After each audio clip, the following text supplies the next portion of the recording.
से नागवार गुजरता और इसका बोलना भी इसके गुस्से को भड़का देता।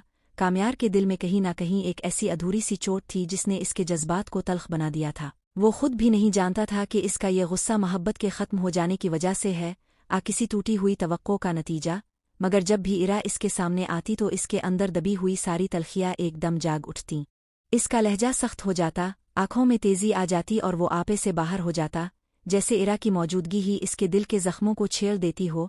इरा खामोशी से इसकी बदलती हुई कैफियत को महसूस करती रहती मगर कुछ कह नहीं पाती, क्योंकि वो जानती थी कि अब कामयार वो शख्स नहीं रहा जिससे वो कभी बेजेजे बात किया करती थी। इसके सामने आते ही कामयार के अंदर का सुकून गायब हो जाता और इसकी जगह गुस्सा, बेदिली और बेजारी ले लेती। वो हर लम्हा इरा से दूर रहने की कोशिश करता मगर हालात बार बार उन्हें आमने सामने ले आते और हर मुलाकात कामयार के गुस्से को मजीद बढ़ा देती। इसके दिल में अब मोहब्बत के बजाय शिकवे, शिकायतें और उनकही बातें जमा हो चुकी थीं जो वो जुबान पर नहीं ला सका था, और वो सब कुछ इरा के सामने आकर गुस्से की सूरत में बाहर आ जाता।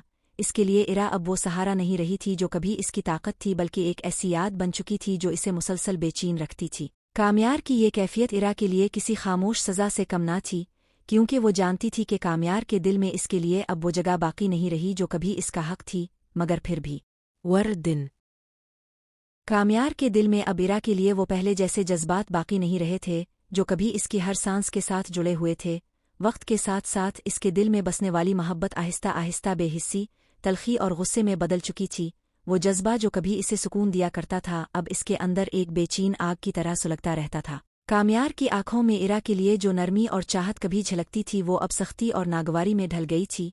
इसकी बातों में पहले जैसी अपनायत बाकी ना रही थी, बल्कि हर लफ्ज़ में तंज, झुंझलाहट और गुस्सा छुपा होता था। वो हर वक्त इरा से उलझता रहता, बात बात पर इसे कसूरवार ठहराता, मामूली सी बात भी इसके लिए बर्दाश्त से बाहर हो जाती। इरा का खामोश रहना भी इसे नागवार गुजरता और इसका बोलना भी इसके गुस्से को भड़का देता। कामयार के दिल में कहीं ना कहीं एक ऐसी अधूरी सी चोट थी जिसने इसके जज्बात को तल्ख बना दिया था। वो खुद भी नहीं जानता था कि इसका ये गुस्सा मोहब्बत के ख़त्म हो जाने की वजह से है, किसी टूटी हुई तवक्को का नतीजा। मगर जब भी इरा इसके सामने आती तो इसके अंदर दबी हुई सारी तलखियाँ एकदम जाग उठतीं।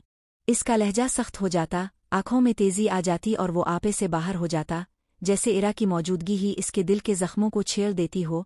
इरा खामोशी से इसकी बदलती हुई कैफियत को महसूस करती रहती मगर कुछ कह नहीं पाती, क्योंकि वो जानती थी कि अब कामयार वो शख्स नहीं रहा जिससे वो कभी बेजेजे बात किया करती थी। इसके सामने आते ही कामयार के अंदर का सुकून गायब हो जाता और इसकी जगह गुस्सा, बेदिली और बेजारी ले लेती। वो हर लम्हा इरा से दूर रहने की कोशिश करता मगर हालात बार बार उन्हें आमने सामने ले आते और हर मुलाकात कामयार के गुस्से को मजीद बढ़ा देती। इसके दिल में अब मोहब्बत के बजाय शिकवे, शिकायतें और उनकही बातें जमा हो चुकी थीं जो वो जुबान पर नहीं ला सका था, और वो सब कुछ इरा के सामने आकर गुस्से की सूरत में बाहर आ जाता।